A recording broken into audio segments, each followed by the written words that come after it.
Hello friends, વિદ્યા સહાયક ભરતી ધોરણ 6 થી 8ના ઉમેદવારો માટે અગત્યની સૂચના મળેલ છે।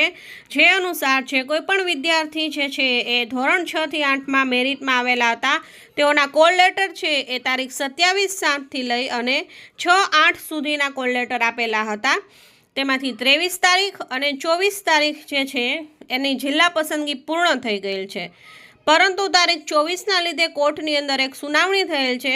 જે અનુસાર કોર્ટે એવું કીધેલ છે કે જ્યાં સુધી જે છે એ સમગ્ર પ્રક્રિયા જે છે જ્ઞાન સહાયક પ્લસ એમએસસી અને જ્ઞાન સહાયક પ્લસ અન્ય નોકરી કરેલી હોય એનો ચુકાદો ન આવે ત્યાં સુધી આગળની ભરતી પ્રક્રિયા એટલે કે તારીખ 25/7થી લઈ અને તારીખ 6/8 સુધીની જે જિલ્લા પસંદગી છે એ સ્થગિત રાખવામાં આવે છે। કોલ લેટર મળેલ હોય તો પણ ઉમેદવારોએ સૂચના ન મળે ત્યાં સુધી જિલ્લા પસંદગી કરવા માટે જવાનું નથી। તેથી સંબંધિત વિદ્યાર્થીએ આગળની જે કંઈ પણ પુનઃ જિલ્લા પસંદગીની પ્રક્રિયા છે એ માટે વેબસાઇટ ઉપર છે એ સૂચના પ્રસિદ્ધ કરવામાં આવશે, તો સંબંધિત વિદ્યાર્થીએ નિયમિત રીતે વેબસાઇટ જોતા રહેવું।